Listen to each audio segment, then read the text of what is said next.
Nakalibre na naman tayo ng merienda sa lamay. Nabusog ako sa biskwit at juice. Akalain mo yan oh, hindi nga natin kilala kung sino yung binuburol. Bilib na talaga ako sa diskarte mo. Ang galing mo magkunwari na kilala mo yung patay. Kaya nga sumama ka sa akin. Nang sa ganun makakalibre tayo ng pagkain. Naman din sa tiyan at saka ubos din ng paninda mong balut at chicharon. Buntik nga lang tayo mabisto. Mabuti na lang nakita kong babae ang pangalan ng nakaburol. Tapos tinatawag mo siyang Manong habang umiiyak. Nakakatawa ka talaga, Bimbo. Parang lalaki kasi ang mukha sa litrato.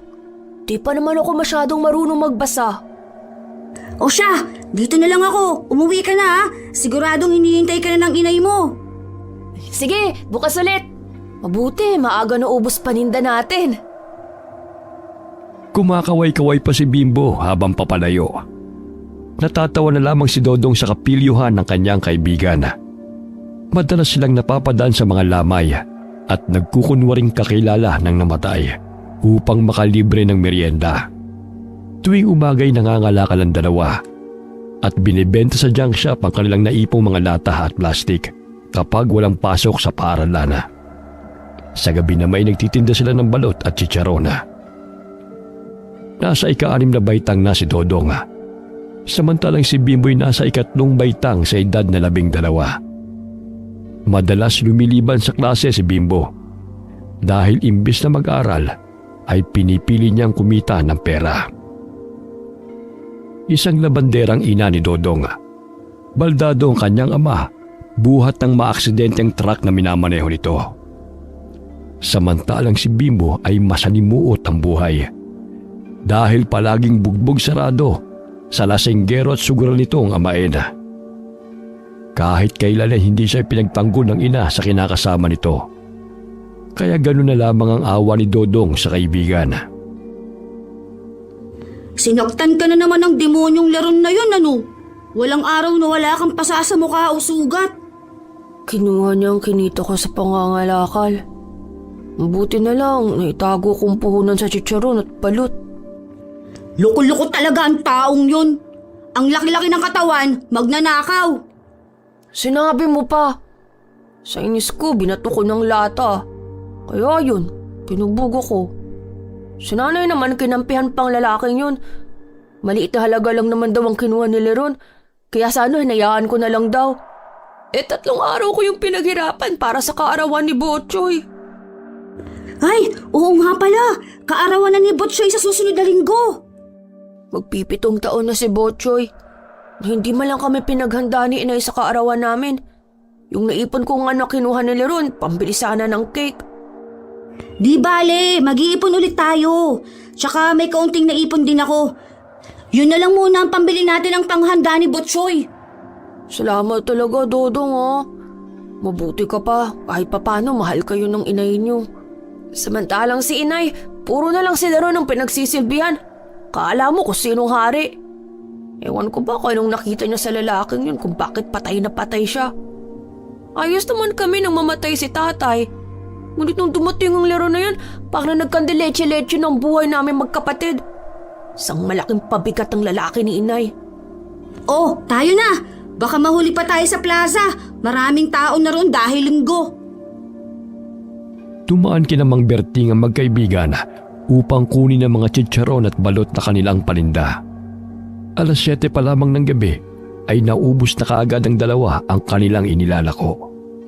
Pansamantala silang nanatili sa plaza upang maglaro sa palaruan.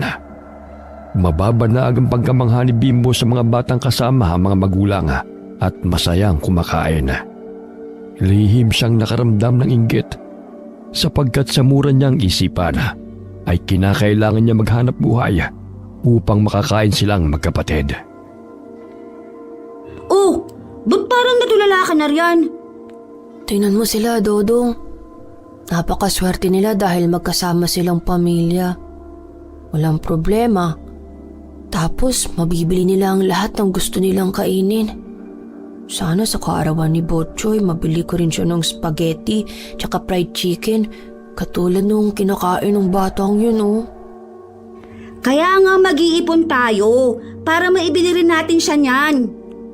Sige, uwi na tayo. Dadaan pa kasi ako sa bahay ni Lolo Binoy. Hingi ako ng siling labuyo para panlagay sa suka. Ay, oo nga pala. Palaging ubos yung balot mo dahil masarap yung suka na gawa mo. Tinuruan kasi ako ni Lolo Binoy.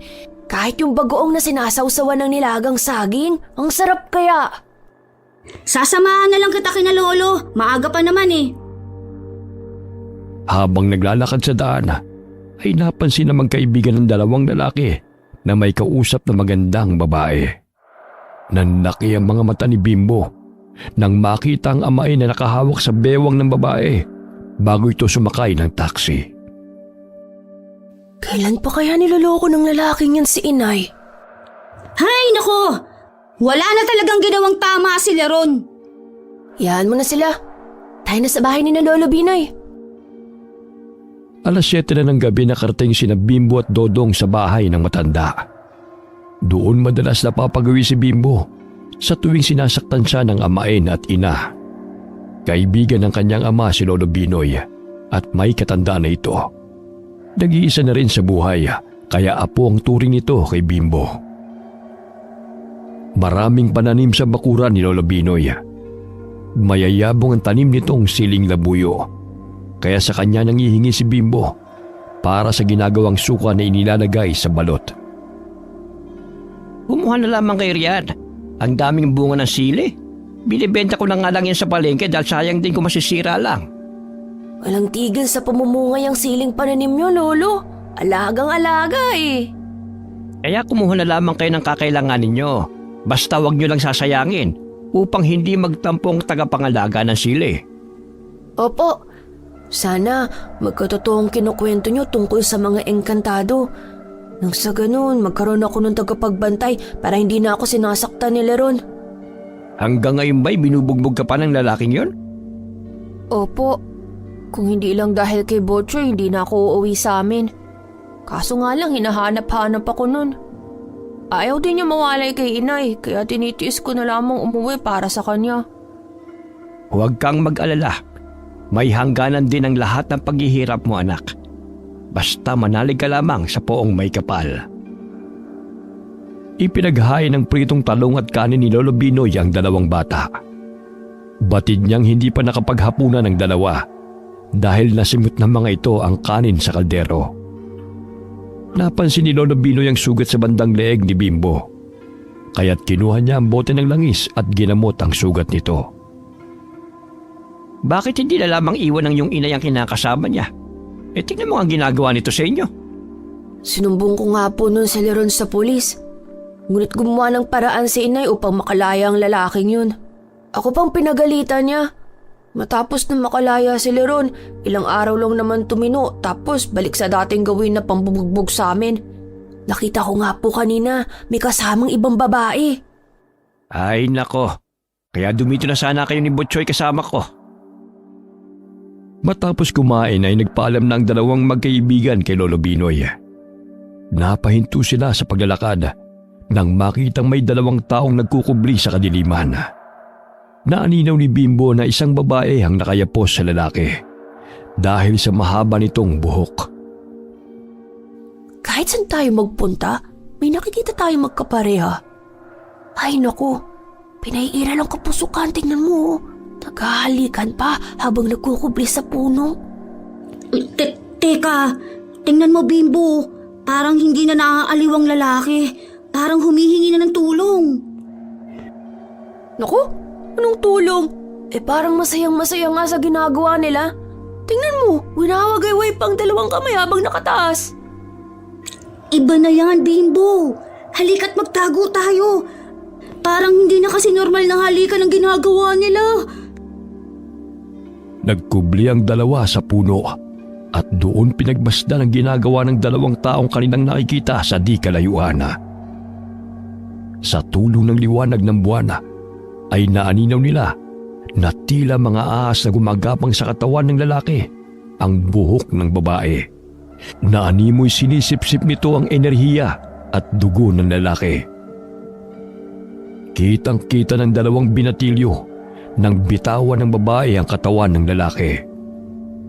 Bumulagta ito sa lupa nang walang malay. Tingnan mo, Bimbo. Nanlilisik ang mga mata ng babae. Baka makita niya tayo at patayin. Ilang sandali pa ay pinahid ng babae ang dugo sa kanyang bibig at lumayo na tila walang nangyari. Nagpalinga-linga pa ito sa paligid upang siguraduhin na walang taong nakakita sa kanyang ginawa. Halika, tingnan natin kung buhay pa ang taong yon. Sandali lang. Baka narin pa ang aswang at hindi pa nakakalayo. Maya-maya'y pinuntahan ng dalawa ang lalaking nakabulagta sa lupa. Dilat ang mga mata nito. Nawari na tigang ang katawan dahil sa nasimot ang likido. Patay na siya, Bimbo. Pambihira namang humalik ang babaeng yun. Naubos ang dugo ng lalaking ito. Ganun ba kung maghalikan? Sinisip-sip ang dugo? Ngunit bakit si Leron lumalaki ang katawan? Batugan naman yun kaya ganun. Tinusok-tusok ng sanga ng kahoy ng dalawang bata ang bangkay ng lalaki. Matigas na ito at namumutla. Ilang sandali pa'y may mga tanod na napadaan sa kanilang kinaroroonan. Kaya't ipinagbigay alam nila ang tungkol sa nangyari sa lalaking kanilang natagpuan. Maging ang mga tanod ay hindi makapaniwala sa sinapit ng bangkay. Patakbong umuwi ng bahay ang magkaibigan dahil sa takot na makasalubong ang babaeng aswang. Ay, nandito na pala ang batugan. Ang sarap pa ng kain, ha? Sambit ni Bimbo sa kanyang isipan. Dumiretso siya sa kanilang silid ni Butchoy. Ngunit hindi man lamang siya tinanong ng ina kung nakapaghapunan na ba siya. Nasanay na siyang walang pakialam si Aling Lolit sa kanya dahil nakatuon ang pansin ito sa kinakasama at aligagang pagsilbihan ng lalaki. Kumain ka na ba, Botchoy? May pasalubong akong ensaymada sa'yo. Huwag mo ipakita kay Leron, baka kunin pa niya. Namutawi ang tuwa sa mukha ni Butchoy nang tanggapin ang pasalubong na tinapay ng kapatid. Ilang sandali pa'y nadidinig na nila ang bulyawan ni Leron at ng ina. Tinakpan ni Butchoy ang dalawang tenga dahil sa ingay ng dalawa.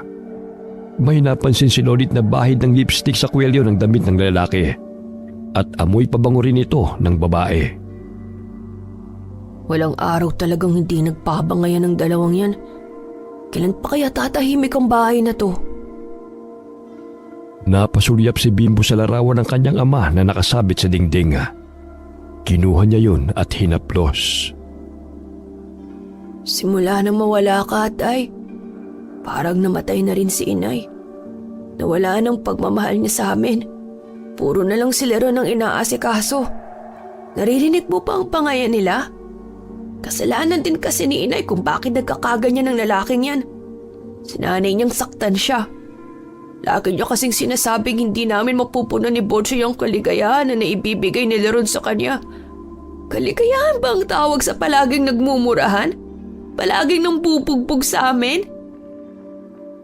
Hindi na malaya ni Bimbo na umaagos na ang mga luha sa kanyang pisngi habang kinakausap ang larawan ng ama. Niyakap siya ng bunsong kapatid at naluluhan na rin itong nakatingin sa kanya. Botchoy, di ba gusto mo ng cake sa kaarawan mo? Pagsisikapan kong bilhan ka nun.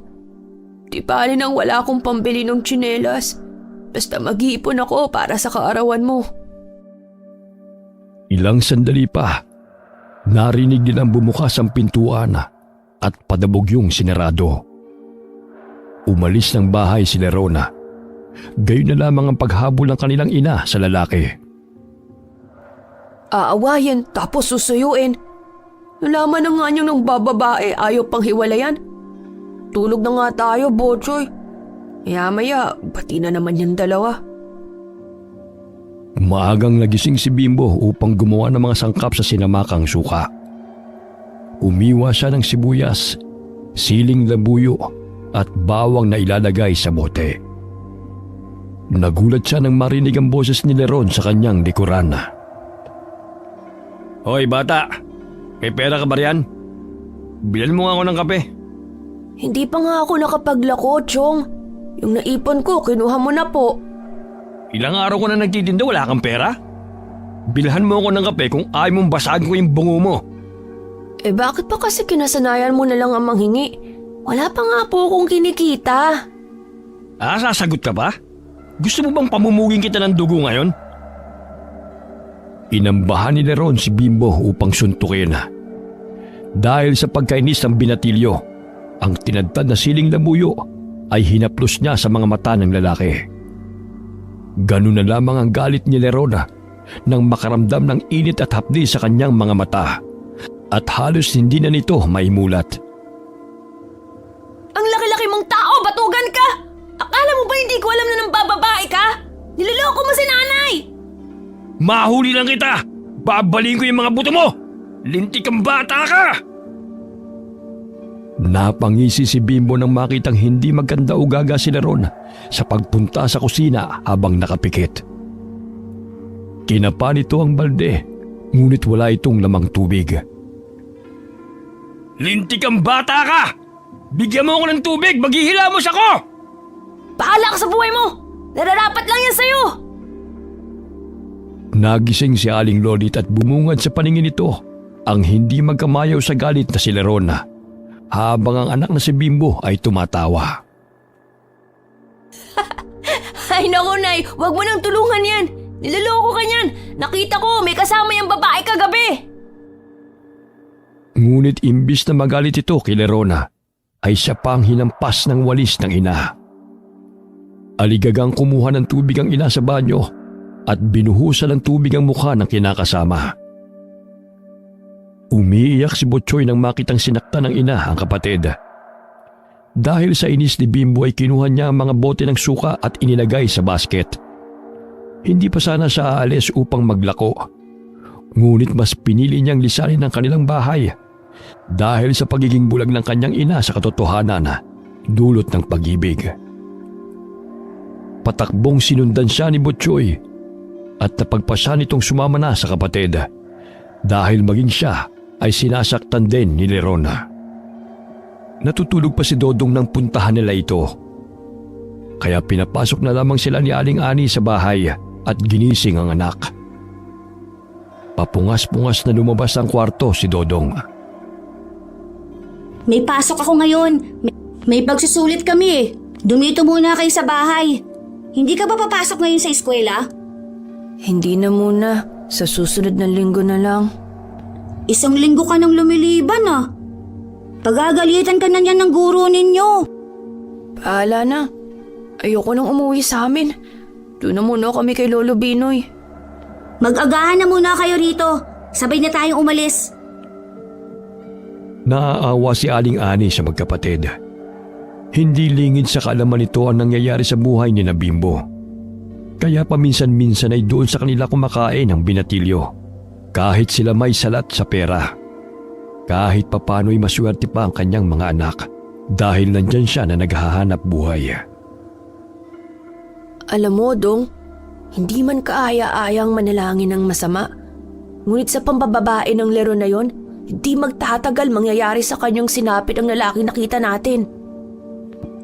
Kaya nga. Bakit ang aga ninyong naparito? Pinahilamos ko sa kanyang sili. Kasuklam-suklam ang pagbumukha niya. Piruin mo, sa akin pahihingi ng pambili ng kape, akala mo naman may pinatagong pera? Binugbog ka na naman niya? Hindi, nakakatawa nga eh. Hindi maipintang mukha niya sa pagkataranta habang kinakapa ang timbang walang tubig. Buti nga sa kanya, nakaganti na ako. Kulang pa nga yun sa mga atraso niya sa amin ni Butchoy. Ipanalangin mo na lang na hindi kayo magkita ulit. Tsak, kawawa ka sa gunggong na yun pag nahuli ka niya. Yun eh kung mahuhuli niya ako. Hindi na ako papayag na saktan pa niya kami ni Butchoy. Pumasok sa eskwela si Dodong habang sina Bimbo at Butchoy ay tinungo ang bahay ni Lolo Binoy. Malamlam ang mga mata ng magkapatid nang pagbuksan ng matanda. Nakapag-agahan na ba kayo mga bata? Kamusta na kayo? Lo, maaari po bang dumito muna kami?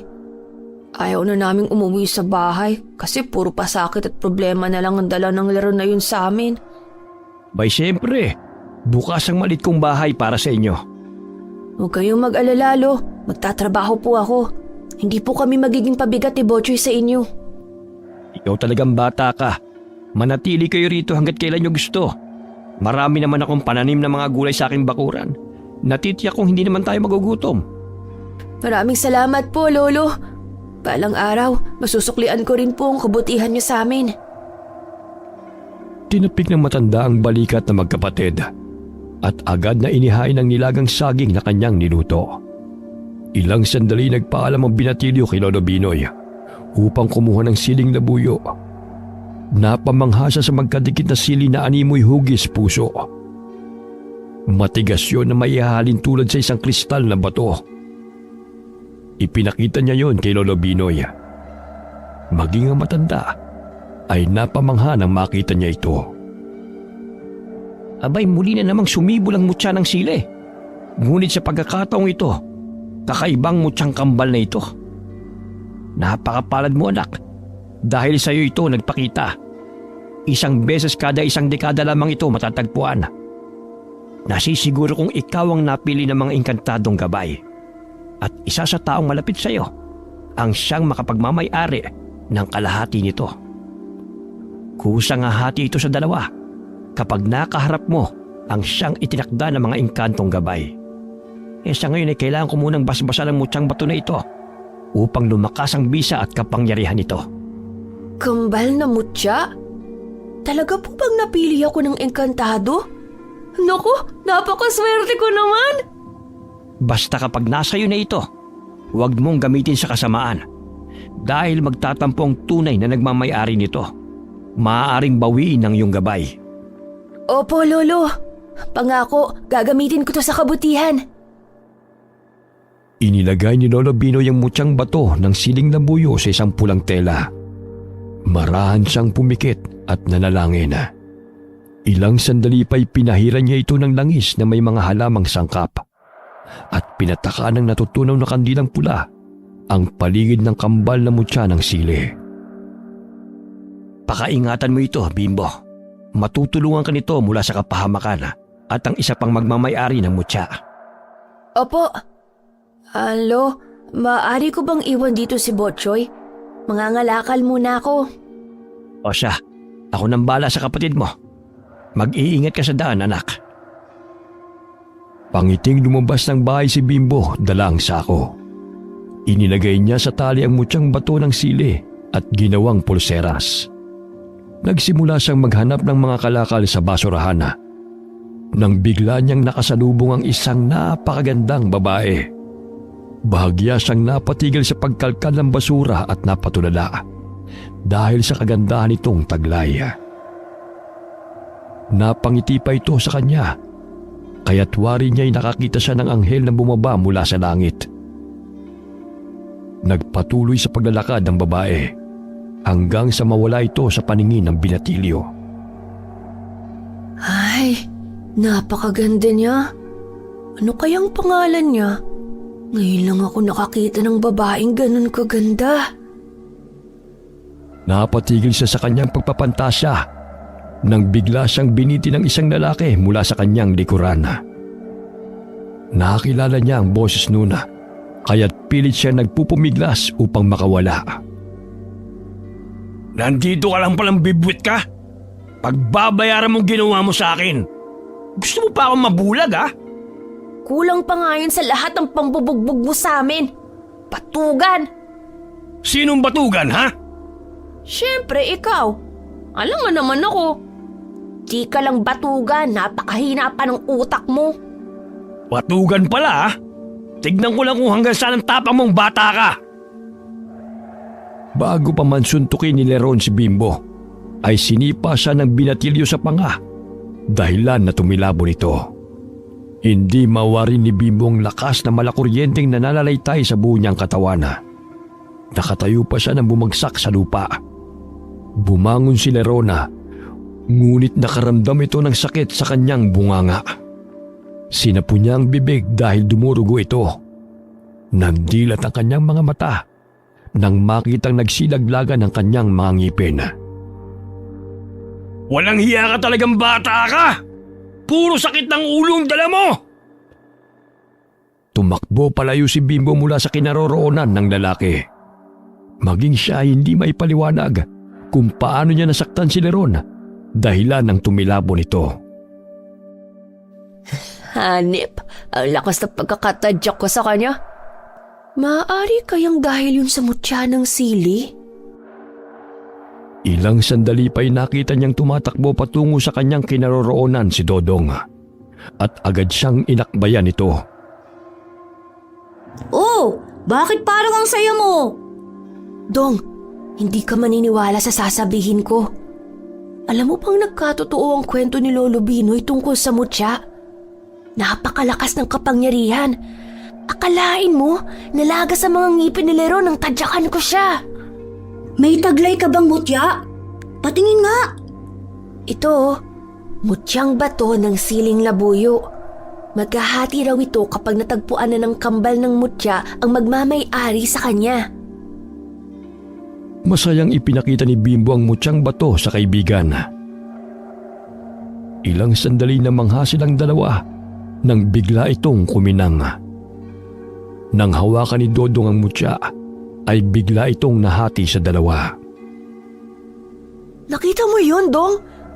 Marahil ikaw ang makakapagtangan ng kambal ng mutyang bato ng sili. Alika, ipagbigay alam natin kay Lolo Binoy. Sige, itatago ko muna ito. Dali-daling pinuntahan ng dalawa si Lolo Binoy. Bahagya silang napatigil sa paglalakad nang mapansin ang nag-uumpukang mga tao malapit sa ilog. Kaya nakiusyoso na rin sila. Ano kayang ginagawa nila riyan? Tingnan nga natin. Ayun, may hinihila silang bangkay. Alamin natin kung sino. Nakipagsiksikan ng dalawa sa nag-uumpukang mga tao upang tukuyin kung sino ang bangkay. Nagulantang sila nang tumambad sa kanilang paningin ang naninigas at walang buhay na si Mang Berting. Anong nangyari kay Mang Berting? Sino kayang pumatay sa kanya? Bimbo, tingnan mo. Animoy na simot na ang dugo sa kanyang katawan. Sa tingin ko, ang pumatay sa kanya ay ang pumatay din sa lalaki na tagpuan natin. Ilang araw lamang ang nakalilipas. Ibig sabihin ba nun, patuloy na pumapatay ang aswang? At dito sa lugar natin mismo na piling maghasik ng lagim? Tumango si Dodong sa kaibigan. Ilang sandali agad na silang umalis upang ipagbigay alam kay Lolo Binoy ang kanilang nalaman at sabihin ang tungkol sa nangyari sa kambal na mutya ng sili. Humahangos na binuksan ni Bimbo ang bakod at pumasok sa bahay ni Lolo Binoy. Nadatnan niyang nagdarasal ang matanda at bagyang nabalingon ito sa kanila. Batid kong natagpuan mo na, anak, ang nagmamay-ari ng kalahati ng mutyang bato. Ha? Paano niyo po nalaman? Naramdaman ko ang malakas na enerhiya ng mutya. Bagamat nararamdaman ko rin ang panganib na nagbabadya dulot ng itim na kapangyarihan. Marahil sumibol ang kambal ng mutyang bato ng sili upang lamanan ng itim na kapangyarihan na naghahasik ng lagim dito sa ating baryo. Hindi ko na pala kailangan sabihin pa sa'yo, Lo. Sa tingin ko nahulaan mo ng si Dodong yun eh. Nako, ikaw talagang bata ka. Totoo po bang sa akin ang mutya na ito? Umilaw po ito bago nahati. Ano-ano po bang taglay nitong kapangyarihan? Marami kayong matutuklasan na kapangyarihan ng mutyang yan. Pakaingatan nyo yan. Sapagkat kung madurog o masira man ang isa sa kambal na mutya, pareho silang mawawalan ng bisa. Ganun po pala, Lolo. Dong, lagyan mo na ng tali yan bago pang mawala. Ikinuwento ng dalawang natagpuang bangkay ni Mang Berting malapit sa ilog. Ganun na lamang ang lungkot nilang magkaibigan dahil naging malapit ang taong yon sa kanila. Sa tuwing kulang ang kanilang puhunan sa mga paninda, ay pinapautang umano sila ng Ginoo. Ramdam ko ang pwersa ng mandurugong aswang na umaaligid sa paligid.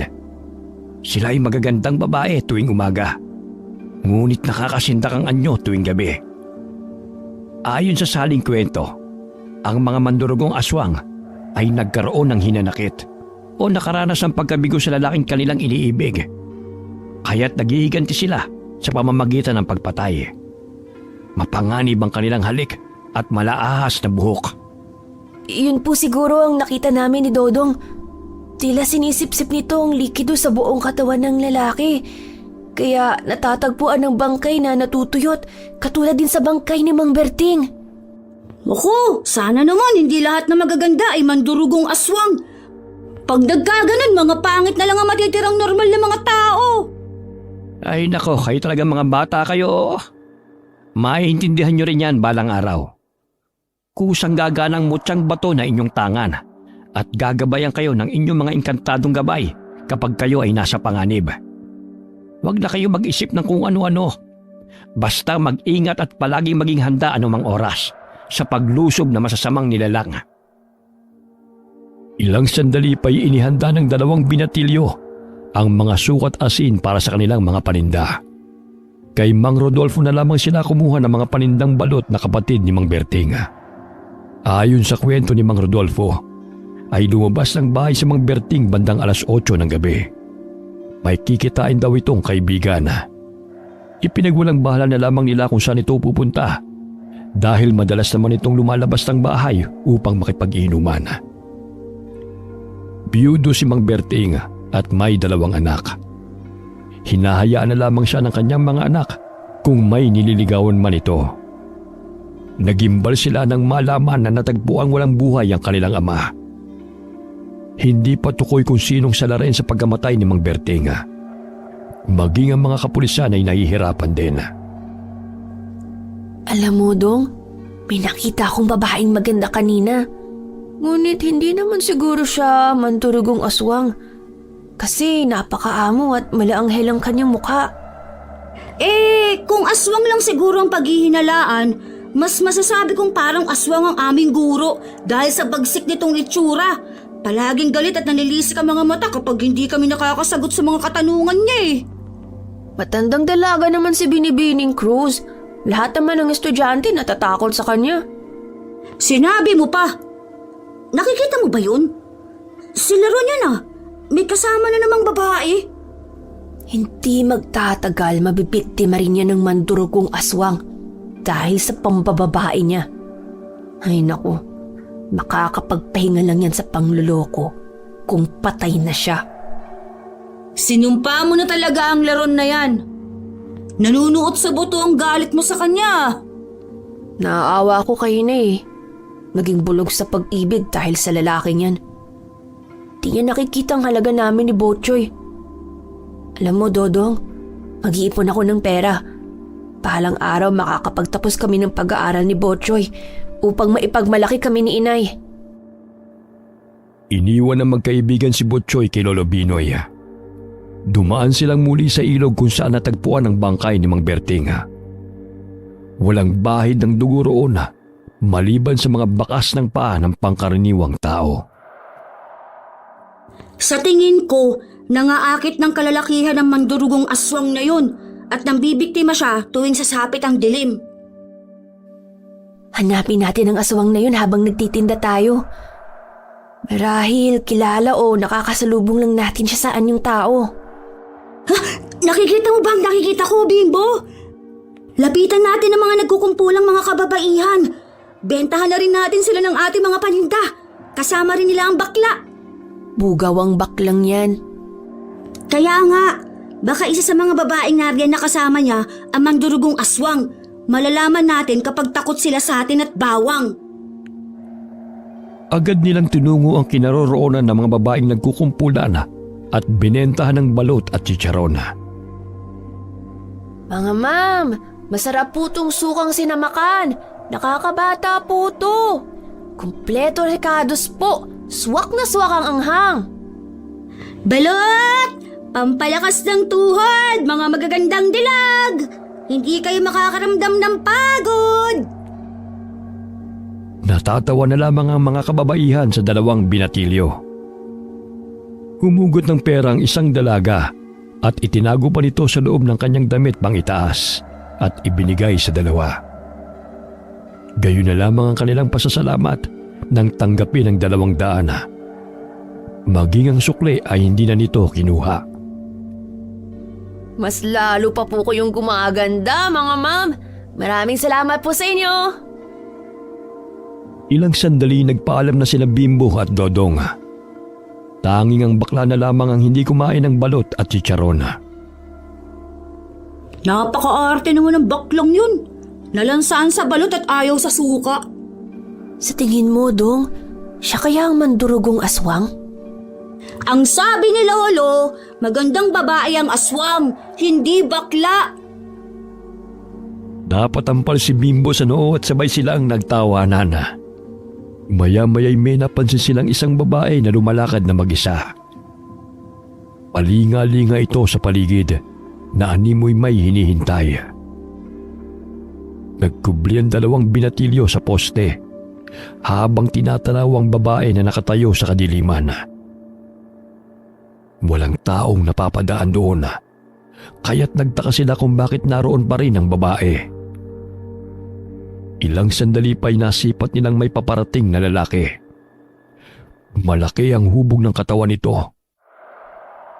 Dahan-dahan silang lumapit sa kinaroroonan ng 2. Bahagyang napasulyap si Bimbo sa kaibigan nang makilala ang tinig ng lalaki. Si Leron yan ah. May bago na naman siyang kalaguyo. Malis na tayo rito. Baka masapak ko pa yan. Mamaya na, Bimbo. Alamin muna natin kung saan sila patutungo. Marahil, gumagala ngayong gabi ang mandurugong aswang. Pabuti nga sa Leron na yan kung lapain siya ng aswang. Kulang pa nga sa kanyang hinihigop lang ang dugo. Ang bagay sa kanya, tadtari ng pinong-pino ang bawat bahagi ng katawan niya. Parang mas nakakatakot ka pa kaysa sa aswang ah. Makita ko lang talagang mandurugong aswang na yan. Sasabihan ko siyang pasakitan yung si Leron, katulad sa pananakit niya sa amin. Shhh! Manahimik ka muna. Mukhang narinig ka nila. Nagsiksikan sila sa likod ng poste nang napasulyap sila ron sa kanilang kinaroroonan. Ilang sandali pa'y inakay nito ang babae upang sumakay ng motorsiklo. Paano na yan? Hindi natin malalaman kung ano ang gagawin nilang 2. Sus, di mag-happy-happy. Ano ba sa palagay mo ginagawa ng batugan na Leron na yan? Nalagas na nga mga ngipin.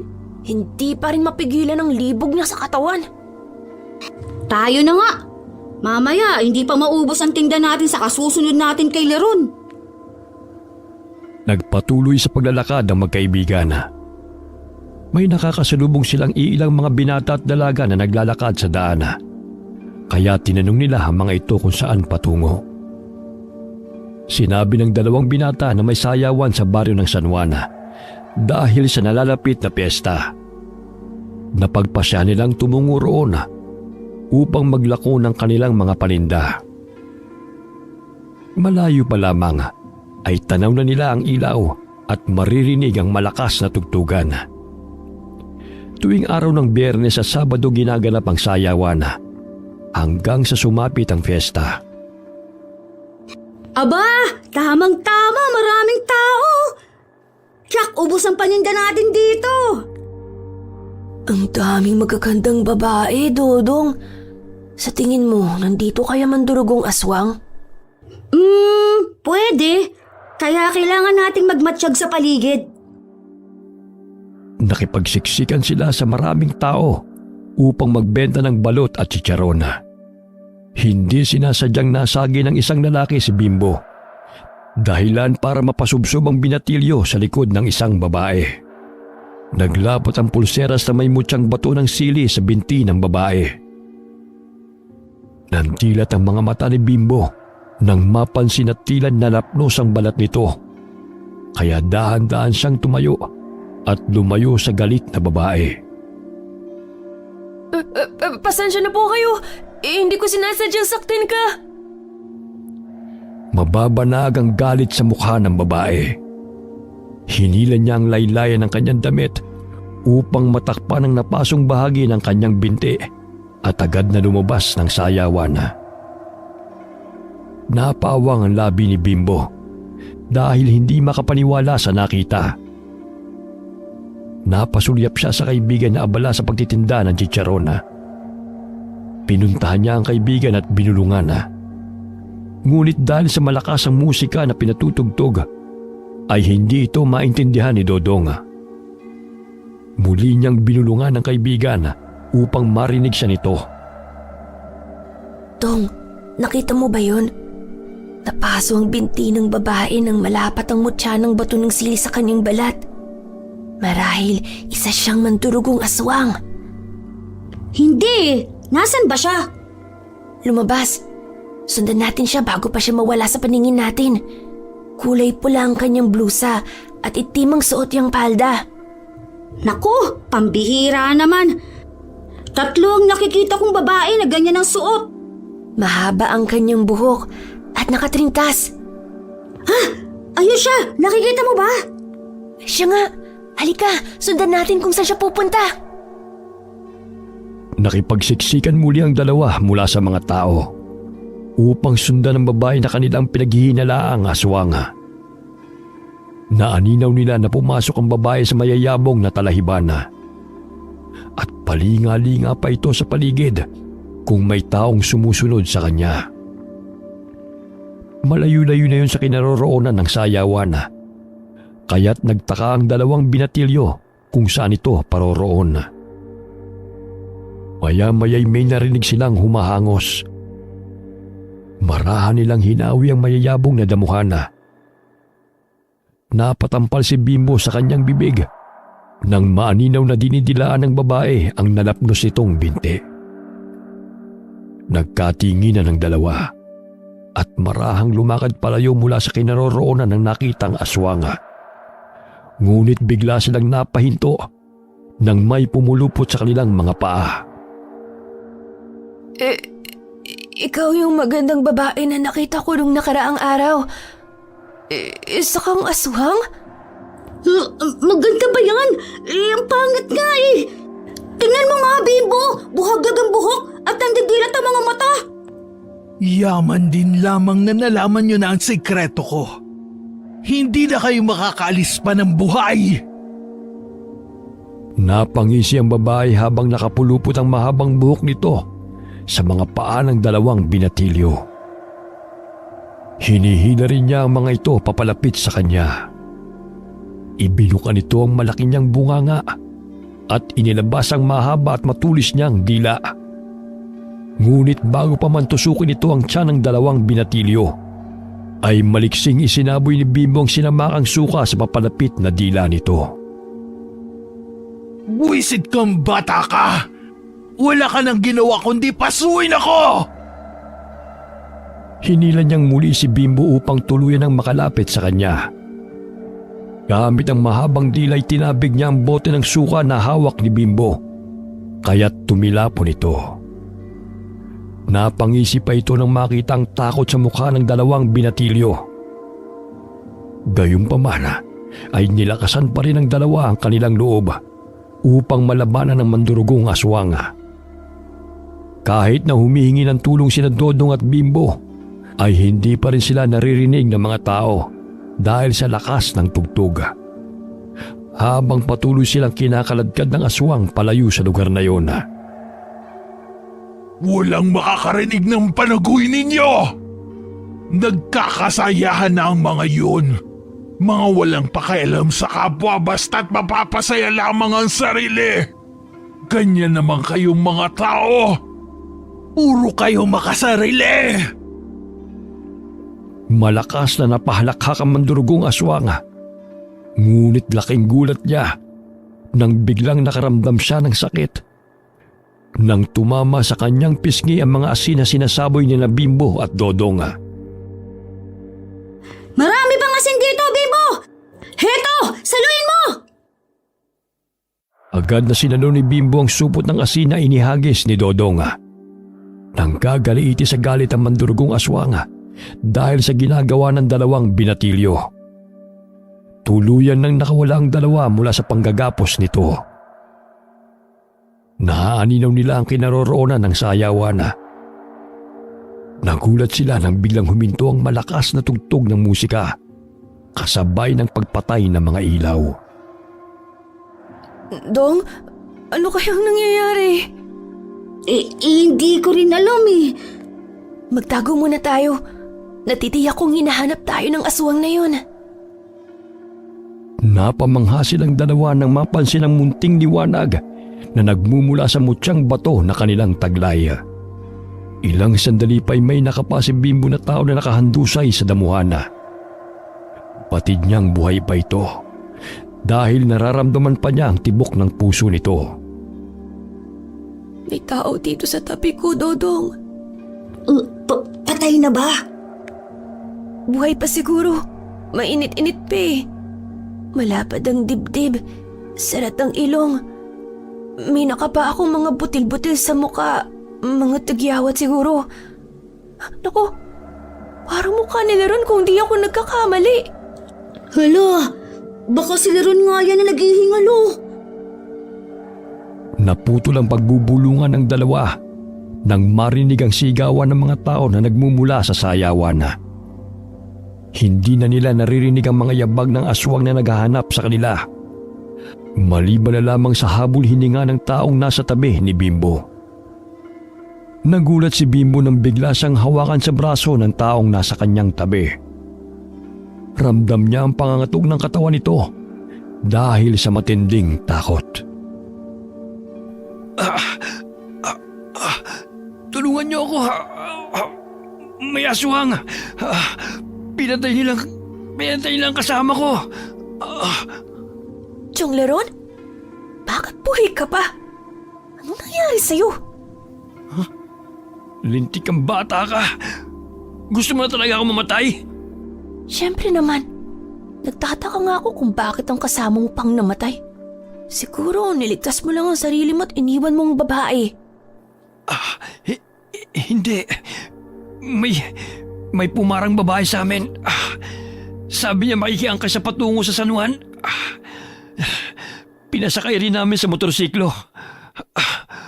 Paglingon ko'y natigang na ang katawan ng babaeng kasama ko. Kitang-kita ko kung paano sipsipin ng aswang ang kanyang dugo. Dahil sa takot ko, pinaharurot ko ang motorsiklo hanggang sa mahulog siya at mabangga ako sa punong kahoy. Kaya pala. May malapusa din ang buhay mo, no? Wala nang ingay na nagmumula sa sayawan. Marahil nilapa na sila ng aswang. Huwag niyo akong iwan mag-isa rito. Ang laki ng katawan mo, takot ka? Kala ko ba matapang ka? Ilang sandali pa'y natigil ang kanilang bangayana nang biglang may humila kay Lerona. Pumulupot sa katawan nito ang mga hibla ng buhok ng mandurugong aswang. Tulong! Tulungan niyo ako! Mabuti na lamang inahawakan ni Bimbo si Leron sa buhok, kaya't naghilahan sila ng aswang. Hinawakan din ni Dodong si Leron sa braso upang iligtas ito. Sino sumasabunod sa akin? Aray! Ang sakit! Pasensya ka na, Chong. Kumapit ka ng mabuti para hindi ka makuha ng aswang. Tsak mauuma yan sa'yo. Nagtulungan ang magkaibigan upang sagipin si Leron mula sa mandurugong aswang. Ganun na lamang ang pamimilipit sa sakit ng lalaki sapagkat tila mapipigtas na ang kanyang bewang. Sa tulong ng liwanag ng buwan ay naaninaw ng dalawang binatilyo. Nawari pumutok na ang ugat sa mga mata ng lalaki dahil sa pagpipigil. Nakakapa ni Bimbo ang bote ng suka na tumilapon mula sa basket. Kaya't ibinuhos niya yun sa buhok ng aswang na pumulupot sa katawan ni Leron. Maya-maya'y nabitiwan nito ang lalaki. Nagulantang sila ng maaninaw na hindi lamang isa ang mandurugong aswang, kundi meron pa silang nakikita na tumatakbo sa paligid at sumusugod sa mga taong naroon sa sayawan. Bimbo, marami ang ating kalaban. Maging ang buhay natin nanganganib. Huwag kang mag-alala. Gagabayan tayo ng mga engkantadong gabay. May nakapang sanga ng kahoy si Bimbo. Tumayo siya mula sa kanyang pinagkukublian at walang takot na hinarap ang mandurugong aswang mula sa di kalayuan. Napangisip pa ito nang makita siya. Aba, ikaw lang ang matapang dito ah. Nakakatawa ka namang bata. Sa liit mong yan, akala mo'y matatalo mo ko't may liligtas mo ang iyong sarili. Napahalakhak ang aswang habang kinakantsawan si Bimbo. Ngunit nandilat ang kanyang mga mata nang makitang matuloy na tumatakbo ang binatilyo patungo sa kanyang kinaroroonan. Hindi niya inaasahan na ganun kaliksi ito kung kumilos. Binali ni Bimbo ang sanga ng puno. Walang pagdadalawang isip na tumalon at malakas na itinarak ang matulis na bahagi ng sanga sa mata ng mandurugong aswang. Ganun na lamang ang malakas na palahaw nito nang bumao ng sanga sa kanyang kaliwang mata at sumirit ang malapot nitong dugo. Humahakbang ito patras habang pilit na binubunot ang nakabaong sanga ng kahoy sa kanyang mata. Muling itinarak ni Bimbo ang kalahating sanga sa lalamunan ng mandurugong aswang. Ilang sandali pa'y bumulagta na ito sa damuhan at nangingisay na unti-unting binawian ng buhay. Hindi makapaniwala si Bimbo sa lakas at liksi na kanyang taglay. Napansin niyang lumiliwanag ang mutyang bato ng sile sa kanyang pulseras. Batid niyang yun ang pinagmumulan ng kanyang lakas. Ang galing mo, Bimbo! Napatay mo siya! Tayo na! Bago pa tayo makita ng ibang mga aswang! Hoy! Huwag niyo akong iwan dito! Sumunod ka na lang kasi, Chong! Teka! Huwag kayo maingay! Nakikita kong may dalawang aswang na paparating. Palinga-linga sa paligid si Lerona, ngunit wala siyang naaninaw. Lingid sa kanyang kaalaman na ang mutyang bato na taglay ni Dodong ang nagbibigay ng malinaw na paningin sa binatilyo.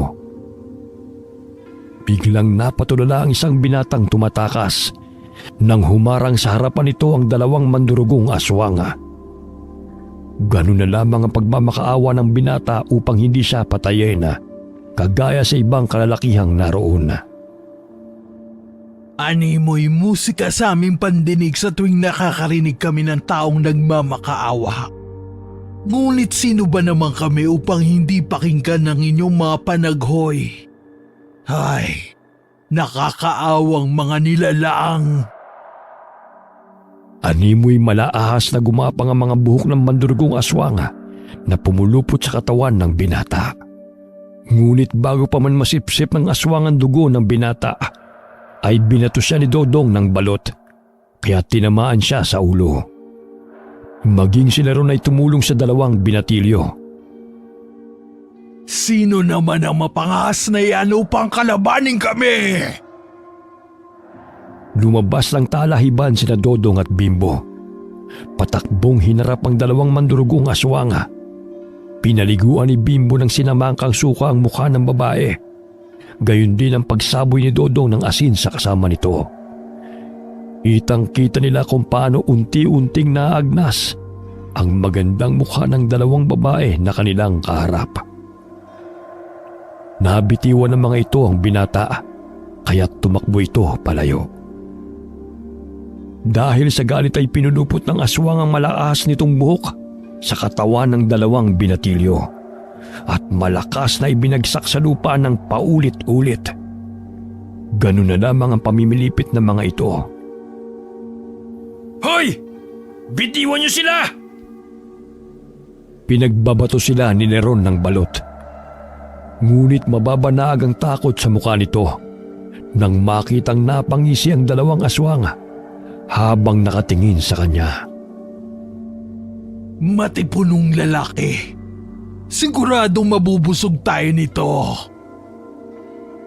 Ang nooy masayang mukha ng aswang ay napalitan ng pangamba ng makitang tinutupok ng apoy ang mahaba nitong buhok na nakapulupot sa katawan ng dalawang binatilyo. nakaramdam ng pag-init ng katawan ng dalawang mandurugong aswang. Maging sina Bimbo at Dodong ay nagtaka. Kitang-kita nila ang pamumula ng katawan ng kanilang kalaban na animoy nasusunog ang mga laman. Katulad ng siling labuyo na napakaanghang at nagdudulot ng init sa katawan. Mismo! Tingnan mo, Dodong. Parang lalapdas ang kanilang katawan. Animoy nasusunog ang kanilang mga laman. Nandidilat na lamang ang mga mata ni Lerona sa hindi maipaliwanag na pangyayari. Sa hinuha niya ay dahil yun sa balot na binato niya sa dalawang aswang. Kahinaan din pala ng mga aswang ang balot. Hindi magkamayaw ang sakit na naramdaman ng dalawang aswang. Dumampot muli ng sanga ng kahoy ang dalawang binatilyo at hinambalos ng paulit-ulit ang dalawang aswang upang masiguradong hindi na ito mabubuhay. Tinulungan sila ni Lerona. Kumuha rin siya ng sanga at itinarak sa bungangan ng dalawang aswang. Aba, may silbi rin ang pambubugbog mo, Chong, ha? Tingnan mo, napatay mo sila. Umalis na tayo rito. Hahanapin ko pa yung motorsiklo ko. Ang layo ng binigsakan ko eh. Mabuti na lamang po, hindi kayo natuluyan, ano? Bakit ba natat kayong mamatay ako, ha? Ay, nako. Ayon nga sa kasabihan, ang masamang damo ay matagal mamatay. Kaya huwag kang mag-alala, Chong. Matagal ka pang madededo. Magtago muna tayo, may paparating. Ngunit bakit parang ibang uri na naman ang aswang na yan? Teka, nakikilala kong baklang yan ha. Siya nag-organisa ng sayawan na to. At ang baklang nagbubugaw ng mga kababaihan. Hindi siya katulad sa mga mandurugong aswang na sumisip-sip lang ng dugo. Malamang na hindi siya mandurugo dahil bakla siya at hindi siya magandang babae. Gusto niya sariwang kainin. Pakialam ba natin sa trip niya? Malayo ang sayawan sa mga kabahayan. Ngunit dahil sa imbitasyon ng baklang si Mahika sa kanyang mga kakilala, ay naganap ang sayawan. Nangako rin ito ng malaking papremyo sa gaganapin na pagdiriwang. Lingid sa kaalaman ng mga naimbitahan na isa lamang yung pain upang maisagwa nilang mga aswang ang kanilang masamang hangarin. Hindi lahat ay nakatanggap ng imbitasyon. Yung mga taong naging kakilala lamang ni Mahika. Sinabi ni Leron na nakatanggap siya ng imbitasyon at ipinangako ni Mahika sa kanya na ililibre siya ng isang gabi kasama ang babaeng magugustuhan nito. Marahil yun din ang ipinangako nito sa ibang kalalakihan. Yan ang nga bang sinasabi ko. Hindi lahat ng panandaliang aliway nagdudulot ng kasiyahan. Tingnan mo, Chong. Papalad ka dahil hindi ka pa namamatay. Napatigil sa pagsasalita si Bimbo nang batukan siya ng amain. Dahilan na makalikha sila ng ingay. Napasulyap ang baklang aswang sa kanilang kinaroroonan nang marinig ang tinig ng binatilyo. Yan kasi ang ingay-ingay mo. Narinig ka tuloy. Ibinuka ng baklang aswang ang malaki nitong bibig at bahagyang tumingala sa binog na buwan. Biglang tinubuan ng mayayabong at itim na balahibo ang mukha at katawan nito. Napunit ang spaghetti strap nitong damit dahil lumaki ang katawan nito. Nakatatakot naman ang aswang na yan. Parang isang lobo ang wangis. May asin at siling labuyo pa ba tayo riyan? Kaunti na lang yung asin na natira sa akin. Nagulat sila nang biglang hawiin ng malahalimo na aswang ang mayayabong na damo kung saan sila nagtatago. Tumakbo sila palayo, ngunit nahagip ng mahabang kuko nito ang likod ni Lerona na nagdulot ng malalim na sugat. Bahagyang napahinto si Bimbo nang makitang bumagsak sa lupa ang amain habang namimilipit sa sakit. Si Chong nahuli ng aswang! Tulungan natin siya! Napasulyap si Dodong sa kinaroroonan ng lalaki. Naminog ang kanyang mga mata nang makita ang malaking bunganga ng aswang at matatalim na pangil. Nangangatog sa takot si Leron dahil palapit ng palapit ang bunganga ng aswang sa kanya. Tumalilis ng takbo si Dodong. Animoy lumilipad sa ere na pinasok ang mga pinisang siling labuyo sa bunganga ng aswang. Umilaw ang mutyang bato sa kwintas nito. Nalunok ng aswang ang pinasang siling labuyo. Bigla itong umatungal ng napakalakas. Binudburan din ng asin ni Bimbo ang mga mata nito, dahilan na lumabo ang paningin ng aswang. Iwinasiwas pa nito ang mga kamay sa ere upang hablutin ang mga taong kalaban nito. Ngunit malakas siyang tinadyakan ni Bimbo, dahilan na tumilapo ng aswang at masira ang dingding ng entablado sa sayawan. Nakakuha ng kapirasong pinutol na kawayan si Bimbo at walang awang itinarak yon sa dibdib ng mabalahibong aswang ng paulit-ulit. Ikaw ang dapat mamatay dahil sa kasamaan ninyo! Gagamitin niyo pang kahinaan ng mga tao upang maisakatuparan ng inyong masasamang balak! Mang Leron, kaya niyo po bang tumayo? Masakit ang aking sugat. Malalim yata. Lintik na aswang na yan. Ay grabe, napakakunat ng buhay niyo, Chong. Believe na talaga ako sa inyo. Tulungan mo nga ako rito. Hindi pa ako mamamatay dahil masama akong damo. Inalalaya ng dalawa si Leron. Kahit anong sama ng amain, ay hindi magawang pabayaan ito ni Bimbo. May hinanakit man ito sa lalaki, pero mas nanaig pa rin ang inosente at busilak nitong puso. Biglang nabitiwan ng dalawa si Leron nang may pumulupot sa kanilang mga paa at binitin silang patiwarik. Matapang na bata! Hindi niyo pinaslang ang aking kapatid! Natural, kung di namin siya papatayin, siguradong kami ang kanyang lalapain. Mga hangal! Walang sino man ang makakaalis dito hanggat hindi ninyo pinagbabayaran ng pagpaslang sa aking mga kasamahan! Hoy! Pakawalan mo na yung mga bata! Ako na lamang ang patayin nyo! Hindi makapaniwala sina Bimbo at Dodong sa tugon ni Leron. Hindi nila inaasahan na ibubuwis nito ang buhay kapalit ng kalayaan nila. Napahalakhak ang mandurugong aswang nang marinig ang sinabi ng lalaki. Tama bang narinig ko? Handa kang mamatay kapalit ng buhay nila? Hindi ba't ikaw ang lalaking palaging nakikita ko ng bubugbog sa mga batang to? Bakit ngayon nag-aalala ka sa kaligtasan niya? Di ba gusto mo na siyang mawala sa iyong landas? Pakawalan nyo na sila! Ako na lamang ang patayin nyo! Wala silang kasalanan sa inyo! Anong wala? Walang sino man ang makakatakas! Lahat kayo ay mamamatay dahil sa kalapastanganan ninyo! Alam namin kung bakit kayo naghihiganti sa mga tao. Dahil sa panluloko ng mga tao na nakapaligid sa inyo. Hindi lahat ng tao ay katulad ng mga taong nanakit sa inyo, kaya tumigil na kayo sa pagpatay! Akala mo ba madadala mo ko sa kadramahan mo? Lahat kayo mga walang modo! Suwail! Mga taksil! Inilabas ng mandurugong aswang ang mahaba nitong dila at inilapat sa mukha ni Leron. Nandidilat ang mga mata ng lalaki habang ginagawa yon ng aswang. Nandidiri siya sa lansa at malagkit nitong laway.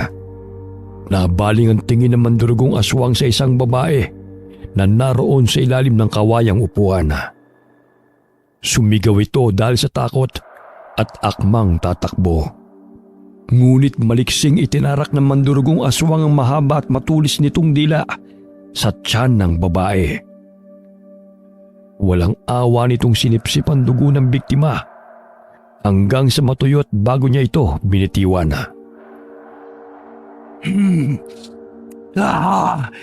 Ang sarap ng sariwang dugo. Yun nga lang hindi na siya ganun katamis dahil sa paiba-ibang lalaking gumagamit sa kanya. Ay nako, kayo talagang mga tao. Basta perang pinag-uusapan, Kahit dignidad at pagkatao ninyo ay kayang ipagpalit sa kakarampot na pera. Kagaya niya, nalalasahan ko ang lansa ng pagkatao niya. Hindi lahat ng tao kagaya ng iniisip mo. Mas malansa pa nga ang hininga mo kaysa sa babaeng pinatay mo. Mahilig kang manghusga, mangamoy ng iba. Pero ang sarili mong baho, hindi mo naaamoy. Anong sabi mong bata ka? Ang sabi ko, mabaho at ang lansa ng hininga mo. Malapit naman ang ilong mo sa bunganga mo ah. Bakit hindi mo naaamoy? Dahil sa galit ay malakas niyang hinagi sina Dodong at Bimbo sa dingding. Ngunit hindi inaasahan ng aswang na animoy mga turumpong umikot-ikot sa ere ang dalawa. Sumipa si Bimbo sa dingding at lumipad patungo sa mandurugong aswang. Malakas niyang tinadyakan ang mukha nito, kaya bahagya itong tumilapon. Sinundang sipain ni Dodong ang mandurugong aswang bago pa ito humandusay sa sahig. Animoy punching bag na pinaglaruan ng dalawa ang mandurugong aswang.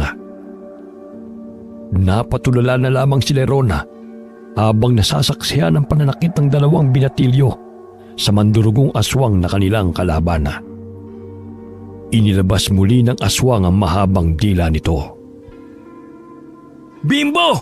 Mag-ingat ka! Sigaw ng lalaki nang makitang kay Bimbo patungo ang mahabang dila ng aswang.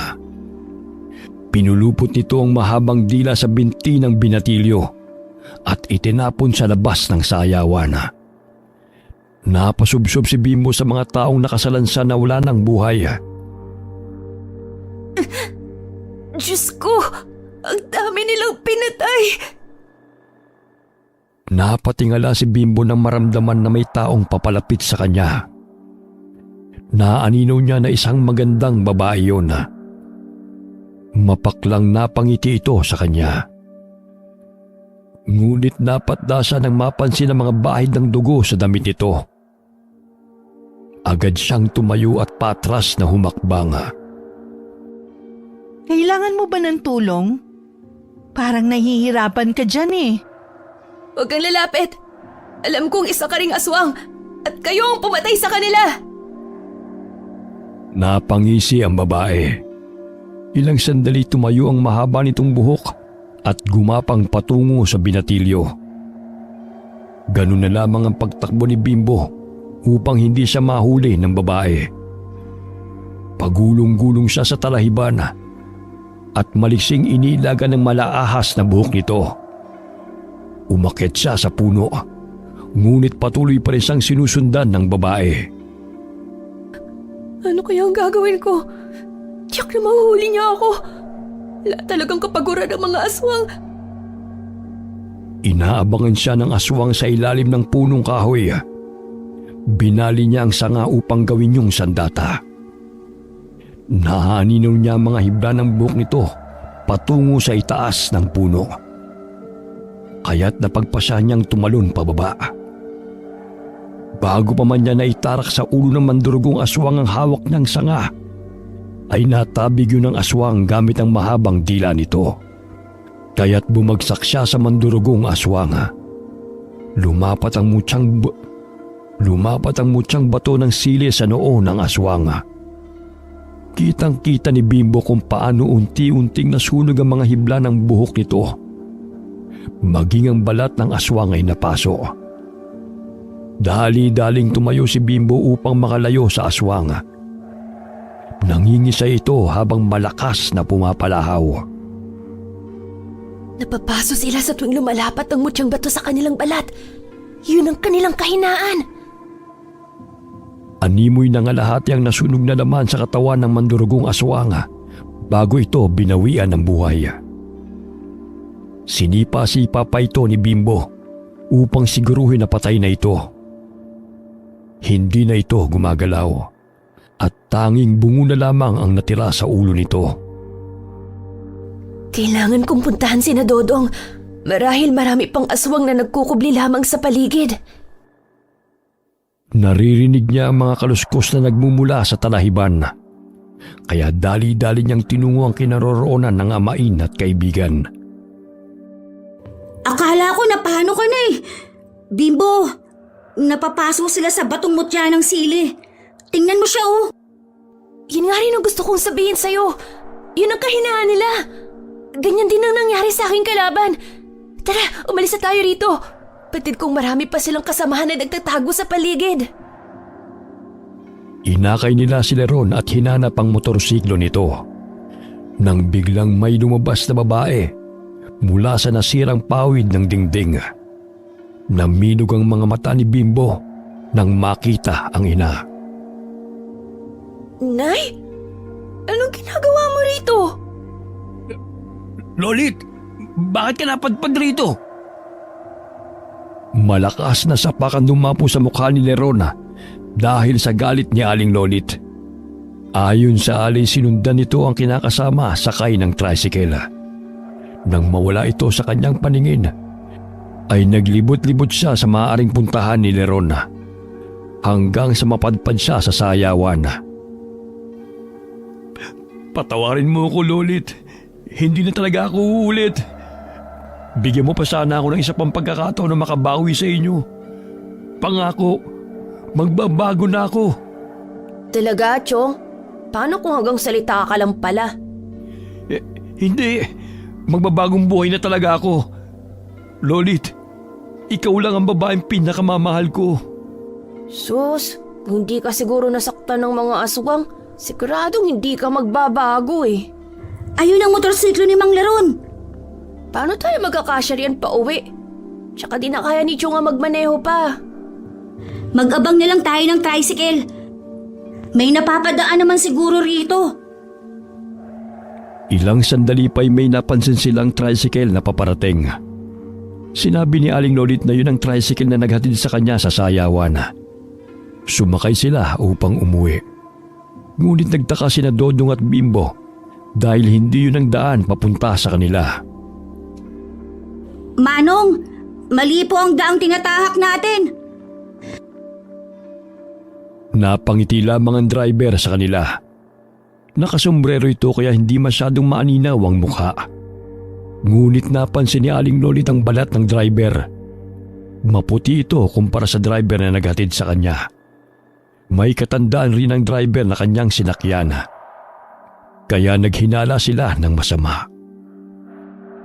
Manong, itigil mo muna ang tricycle! Dito na lang po kami! Subalit tila bingi lamang ang driver at nagpatuloy sa pagmamaneho. Inagaw ni Bimbo ang manibela sa driver hanggang sa mabangga sila sa punong kahoy malapit sa isang bahay.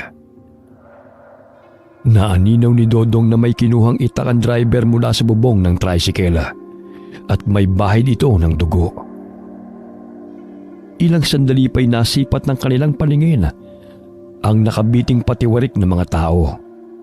Maging si Aling Lolit ay napatampal sa kanyang bibig nang makilala ang totoong driver ng tricycle na nakabitin doon.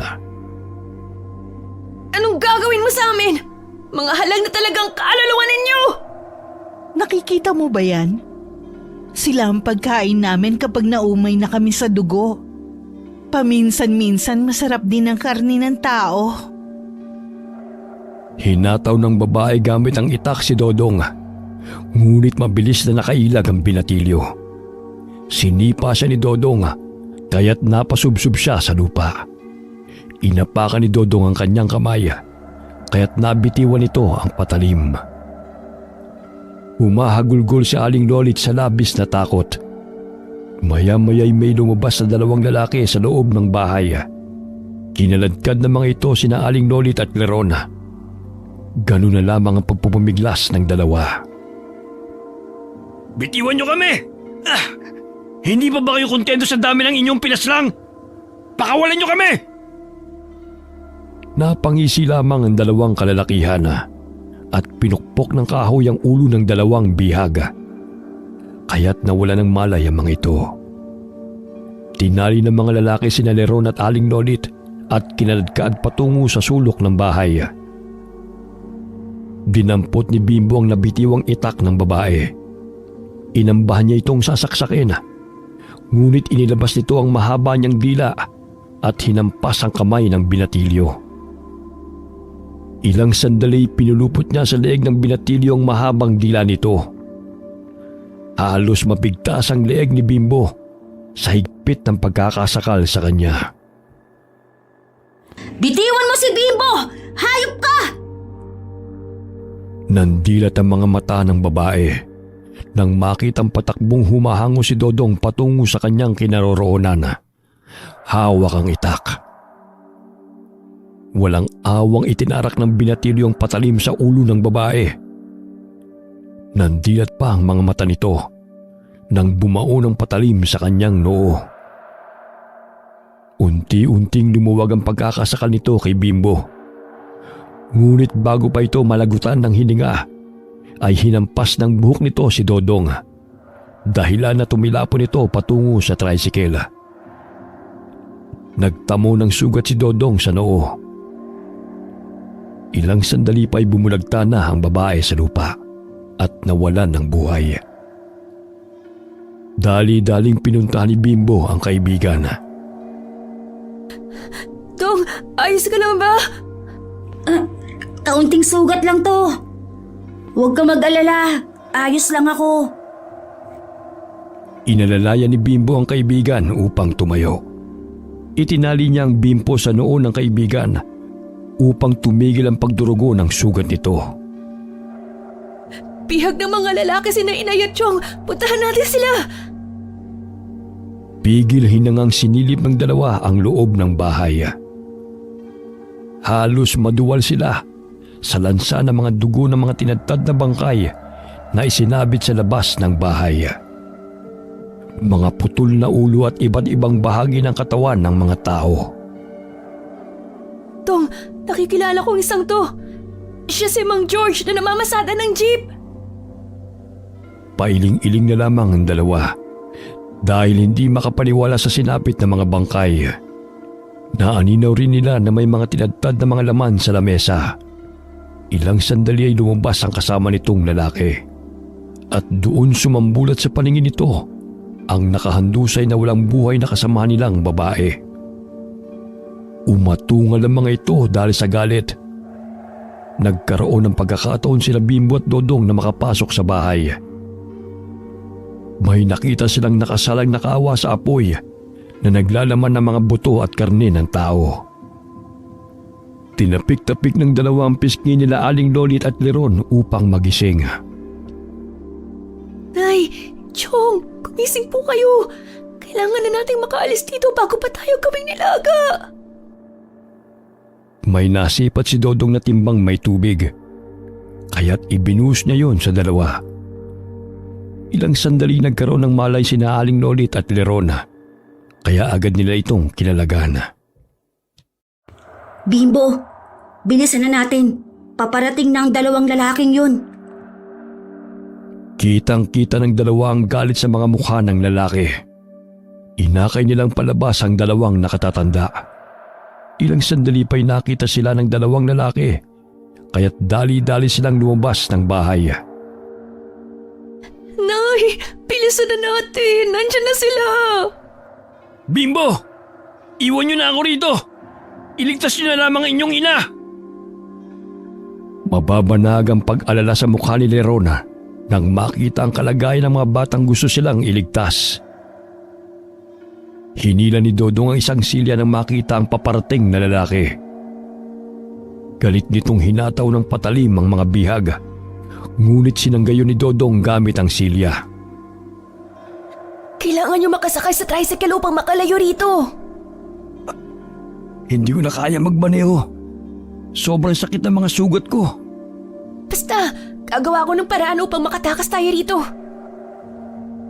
Dinala ni Bimbo ang ina at amain sa talahiban upang doon pansamantalang magtago.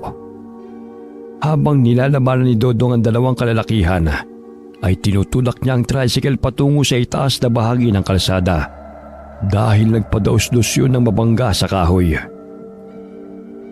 Naaninaw niya na papalapit ang isang lalaki patungo sa kanyang kinaroroonan. Ngunit nagpatuloy siya sa kanyang pagtutulak.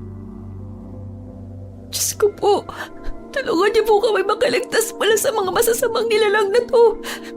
Hindi ko po kaya mawala si inay. Lalo mong mamatay at maging ulila si Butchoy. Kailangan po kami ng aking kapatid. Naluluhang sambit ng binatilyo. Naaninaw niyang unti-unting nagbabagong anyo ang lalaki. Nakausli ang matatalim na pangil nito at tinubuan ng itim na balahibo sa buo nitong katawan. Katulad ng nakalaban nilang isang uri ng aswang sa sayawan. May nakita siyang maliit na toolbox sa loob ng tricycle, kaya kinuha niya yun at binuksan. Kinuha niya mga gamit at sinilid sa kanyang bulsa. Nanginginig ang kanyang mga kamay habang mahigpit na hinahawakan ang screwdriver. Sumampa siya sa bubong ng tricycle at inaabangan ng paglapit ng mabalahibong aswang. Sige! Hulihin mo ako rito! Lumapit ka! Hindi may kubli ang takot na naramdaman ni Bimbo nang makitang nakasisindak na anyo ng aswang sa kanyang harapan. Ngunit sa tuwing naalala niya si Butchoy ay tumitibay ang kanyang kalooban. Nang makalapit na ang aswang ay tumalon siya pababa ng tricycle at nakipambuno sa kalaban. Malakas ang palahaw ng aswang nang ibaw ni Bimbo ang screwdriver sa tiyan nito. Halos 10 beses na mas malaki sa kanya ang katawan ng aswang. Ngunit hindi may pagkakaila ang lakas na kanyang taglay. Sa bawat suntok na kanyang pinapakawalan na dumadapo sa aswang, ay napapahiyaw ito sa sakit. Samantala, animoy nakikipagpatintero si Dodong sa kalaban nito dahil maliksi siyang nakakaiwas. Ganun na lamang ang pagkainis ng kalaban nitong aswang dahil hindi siya nito mahuli. Pumasok muli ng bahay si Dodong. Doon ay may natagpuan siyang mga iba't ibang uri ng patalim na ginagamit ng mga aswang sa pagtadtad ng mga karne ng kanilang bihag. Paano kaya? Kung ipararanas ko rin sa inyo ang sakit kung paano hiwain. Iwinasiwas ni Dodong ang patalim sa harapan ng lalaking aswang. Ngunit naiilaga naman siya nito.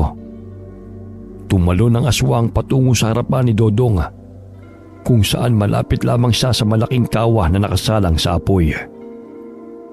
Gumapang si Dodong patungo sa ilalim ng mesa nang hablutin siya ng aswang. Sinipa niya ang mesa. Nawalan ng balanse ang mabalahibong aswang at napasubsob sa malaking kawa na may kumukulong tubig. Umatungal ito ng malakas dahil sa init ng tubig. Hindi na nag-aksaya pa ng pagkakataon si Dodong. Tinabas niya ang ulo ng aswang. Naputol niya yun at nahulog sa nakasalang na kawa. Ayan! Mamaya, lalambot na rin yung bungo mo. Bumagsak ang katawan ng aswang sa sahig na walang ulo. Dali-dali siyang lumabas ng bahay upang tulungan si Bimbo.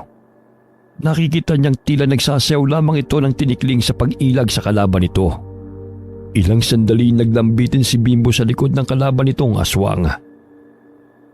Gamit ang plies ay inipit niya ang tenga ng aswang at buong lakas na hinila ito.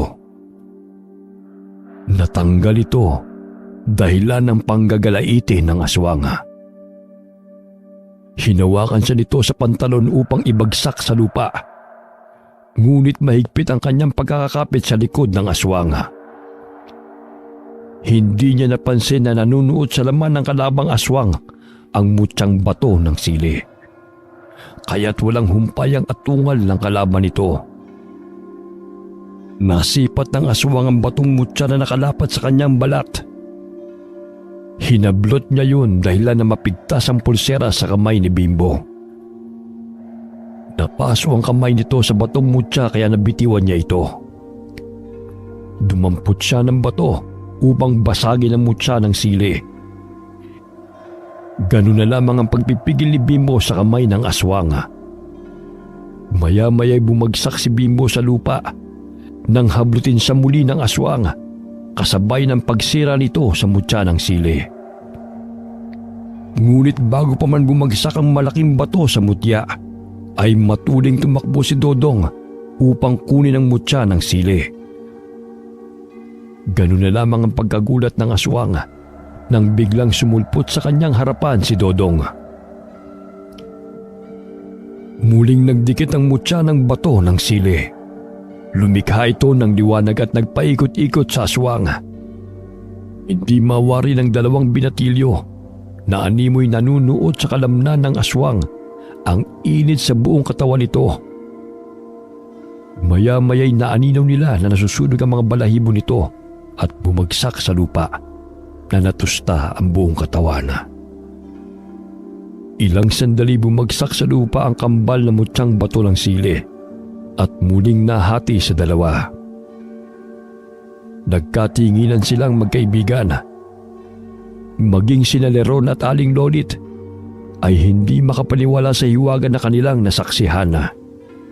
Agad na dinampot ng dalawang binatilyo ang mutya at itinago sa kanilang bulsa. Sana wala nang aswang. Mag-uumaga na. Kailangan na nating umuwi. Nagtulungan silang dalawa sa paghila ng tricycle. Inalalayan nila sina Aling Lolit at Leron upang makasakay ng tricycle. Ako na lang ang magmamaneho nito. Marunong ka ba? Medyo. Natutunan ko habang nag-e-extra ako sa talyar ni Mang Dennis. O sige, basta marunong ka ha. Daan-daan lang mga bata, baka mabangga tayo. Paekis-ekis ang pagmamaneho ng tricycle ni Dodong. Halos atakihin sa puso si Leron dahil sa takot na maaksidente sila sa daan. Natatawa naman ang dalawang binatilyo dahil sa takot ng lalaki. Nako, hindi nga tayo napatay ng mga aswang. Para naman tayo maaksidente sa ginagawa mo. Huwag kang mag-alala, Mang Leron.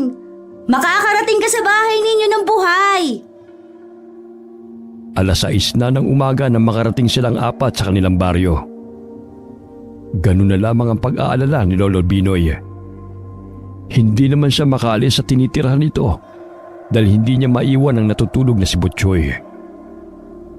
Agad na ginamot ni Lolo Binoy ang kanilang mga sugat, lalo na ang malalim na sugat ni Lerona. Malamlam ang mga mata ng lalaki habang humihingi ng tawad sa mag-ina sa lahat ng kanyang atraso, lalong-lalo na kay Bimbo. Ayos lang yun, Chong. Lahat naman tayo may mga pagkakamali. Ngunit natututo at nagbabago po tayo dahil sa ating pinagdadaanan. Malapit na po pala ang kaarawan ni Botchoy. Para makabawi kayo, ikaw na po ang maghanap ng panghanda niya. Yun lang ba? Ngunit kailangan niyo pong pagtrabahuan. Hindi po pwedeng galing sa utang at hingi. Oo ba? Walang problema. Ilang araw ang lumipas. Napansin ni Bimbo na malaki ang pinagbago ni Lerona. Bumalik ito sa talyer kung saan ito dating nagtatrabaho. Mabilis din naghilom ang kanyang mga sugat dahil sa mga halamang gamot na ibinigay ni Lolo Binoy. Sumapit ang kaarawan ni Butchoy. 4:00 ng hapon, dala-dala ni Leron ang pinangako nitong cake at pansit sa anak-anakan. Walang pagsidlan sa tuwa ang bata nang ihipan nito ang kandila. Mabuti na lang muntik na siyang lapain ng aswang. Oo nga. Dahil sa karanasan niya, nagbago siya. Tumawa ang dalawa at patuloy na nagbubulong-bulungan. Payak man ang pagkaing inihanda sa kaarawan ni Butchoy. Masaya pa rin nilang pinagsaluhan yon kasama si Lolo Binoy. Simula ng araw na yun ay tuloy-tuloy na ang pagbabago ni Lerona. Nakabalik ng pag-aaral sina Butchoy at Bimbo. Maging ang pakikitungo ng kanilang ina ay nagbago.